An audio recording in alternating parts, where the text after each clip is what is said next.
Hello and welcome to Reflections. I'm your girl Nadine Edwards. Thank you for joining. I hope as you listen today you'll be inspired, uplifted, motivated in your continued pursuit of becoming a better version of yourself.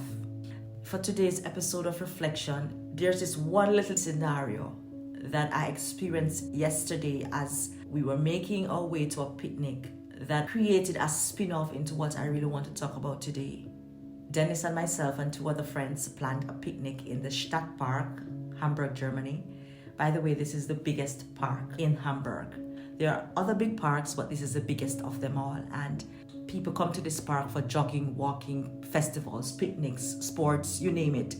And it's a very beautiful park because parts of it are also connected to the lake, the Alster Lake, which is one of those main tourist attractions in Hamburg. Because we were the planners of the picnic, we had the grill and many of the food stuff that we needed to get the picnic going.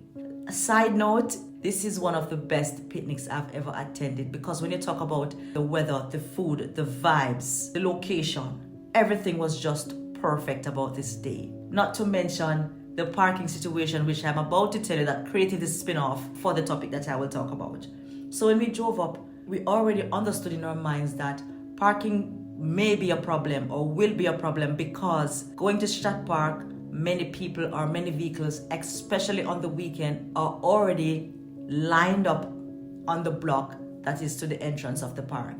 So when we drove up, we realized, okay, to our expectation, the area was fully unavailable with parking. So the idea was to unload the vehicle closest to the entrance of the park, find the park, come back, and then take the stuff into the park. So while we were there having the discussion and was just about getting ready to unload the vehicle with the stuff, there came a couple that came to their vehicle immediately behind the vehicle that we stopped beside on that road, who were just about getting ready to leave. And I just shook my head and said, look at God. What are the chances on a day like today you'll find a park immediately in front of such a huge park that many people come on a Sunday? But anyways, it drove home the lesson that I learned some time ago, that delay, waiting, misfortune, disappointment are not to be always considered as a negative thing, because from these scenarios can come blessings in disguise and a turning of fate, F-A-T-E. And hence my topic, spin-off. Because while I was thinking about this simple little scenario, it called to my mind 9/11, where there were survivors who spoke about the little occurrences that happened that morning that created delay, waiting, interception of the plan, disappointment, whatever the case may be. It turned out to be a blessing in disguise. There is a lesson or a blessing in everything that we go through that is unpleasant to us. And I will say that again. There is a blessing or a lesson that we all can take away from an unpleasant situation. There are numerous survivor testimonials from the 9/11, but today I'm going to share about 5 of them that came as a result of disappointment or delay. James Stefurak, I hope I got that pronunciation correctly, was running late that morning. He was a chartered financial analyst who worked in a Trinity building a block away from the Twin Tower, but he had to go through the Twin Tower in order to get to his office. So in the mornings, he will take the subway, come off on the ground floor, grab his coffee, his newspaper, then go through that big open door that a homeless man would hold in exchange for tippings in the mornings, and then walk a block to his Trinity building. A part of James' job involved trading. And so as a result of this, he would get to work before 9 o'clock in the mornings to have discussion with his clients so that he will know how to operate when trading starts. Even when he had a slow calendar, he would still make it to work early enough. That's what he said. On this particular morning, his calendar was a little slow, but for some reason, he was 20 minutes delayed to catching his 8:30 subway. And during his delay, he realized what was happening with the trade center on the television as he was getting ready. Now, we all know the time that it happened. He would have been caught in the fatality that morning. Many of us love our jobs. and we respect it to the point where punctuality is a big deal for us. When I was in banking, I was a punctual person too. And we know that it's an excellent work ethic because it not only speaks about who we are as a person, but it also affects our ability to move forward or move up in the company with which we work. Because when you're looking at your records, they look at punctuality as one factor that will perhaps influence decision depending on the nature of the promotion you're looking. But I say this to you, if you know you are a punctual person and you make every effort on any given morning to be on time and something works against you, do not beat up on yourself. It doesn't matter the kind of boss you have. Do not beat up on yourself and do not bear that guilt because everything happens for a reason. Those who survived 9/11 were fortunate enough to see the immediate reason why they were delayed or why disappointment came or why whatever it is that happened that morning happened. Crystal Brown Tantum was CEO and president of Crystal Clear Communications. She was engaged in 2001 and was to relocate in New York, June, and start a job around the same time at Morgan Stanley, Dean Witter, in the Twin Tower too. But something happened that created a disruption in her engagement. She found out something about her fiance that necessitated, if you will, the decision not to marry this man. It broke her heart, but when she found out that the Trade Center exploded that day, she knew that she would have already been working in the tower had she continued with the engagement. She knew that she would have been at work that morning. So from the broken heart came a huge blessing that she never knew would be a blessing had it not been for the Trade Center explosion. So looking at the broken heart in isolation, she perhaps would have asked, why me? But after that, she probably said, thank God for this broken heart. Thank you that this never worked out. I'm so happy. But many of us don't know why things happen the way they do. But I tell you, out of every unpleasant situation, there is a blessing or a lesson. Thank God Crystal was able to live to see, oh, this revelation about my fiance came at the right time that disrupted my decision to work in the Twin Tower. Because that revelation about her fiance could have been hidden from her. So you may be going through a broken heart right now and you feel that you lost your world. No, if it broke your heart and that person left, or you found out something that deemed this person unworthy, do not have regrets. Do not tell yourself that you wish you would be dead. Don't do that to yourself. Everything happens for a reason. It only means that there's better ahead for you. You just don't know that yet. See what lessons you can take away from this experience. See what you can learn about yourself from this past relationship.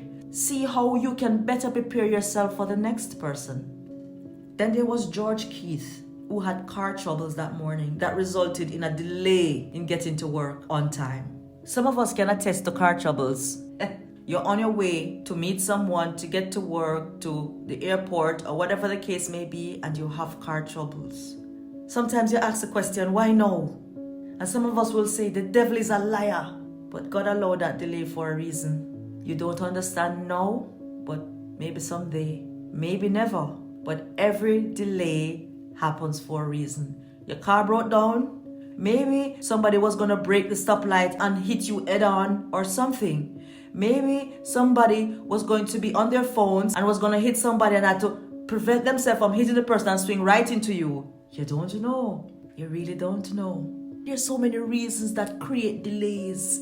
There is God always in the back end working. He does not cause misfortunes, but He sometimes allows them towards the future or towards a bigger picture.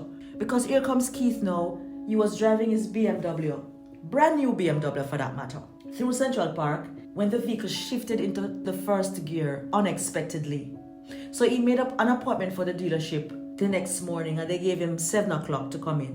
When he came in, the technicians refused to start working before 8 o'clock.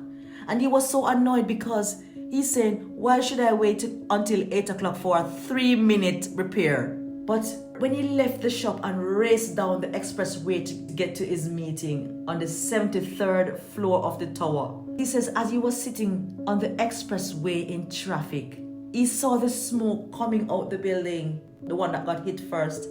And then he said he glanced in his rearview mirror and saw a jet flying lower than he has ever seen, making its way towards the building. And he saw when it hit the second building and then came the fireball. He said immediately he knew it was a terror attack. And to this day, it's an emotional thing for him. That 1 hour delay saved his life. Lara Sorokoff-Gelman, she rode the Port Authority subway train through the World Trade Center station on her commute each morning. But the week before, on Friday, September 7, she was laid off from her work, and 4 days later, the incident happened. Had not she lost that job, she would have been on the building that Tuesday. She was unemployed, but it was a blessing in disguise. She also said that morning she was supposed to go on the building to the unemployment office, but she told herself that she would wait until the rush hour traffic has died down, but it happened before. What a blessing. I'm really sorry for those that got caught in the building, but for those who survived, it was not their time. And this is just a lesson to us that in unpleasant circumstances, in misfortunes, in disappointments, delays, waiting, don't complain. Everything happens for a reason.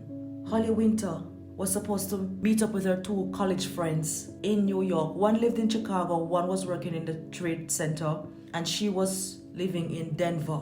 She, along with the one living in Chicago, wanted to plan up a surprise visit for the one who worked in the Trade Center because he was always working without breaks, and they haven't seen each other in a bit, so they wanted to plan a surprise morning picnic for him with champagne and caviar.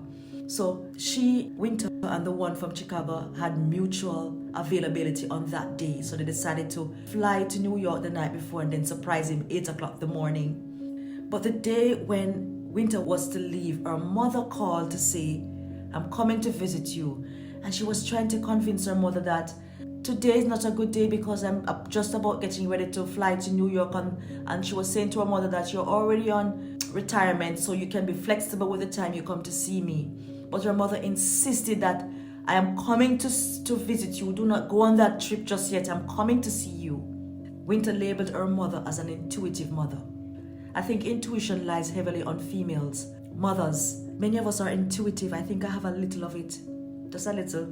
Cherish the friends who are strong in your corner because they mean you well. Some of you are friends who tell you the truth because they care about you.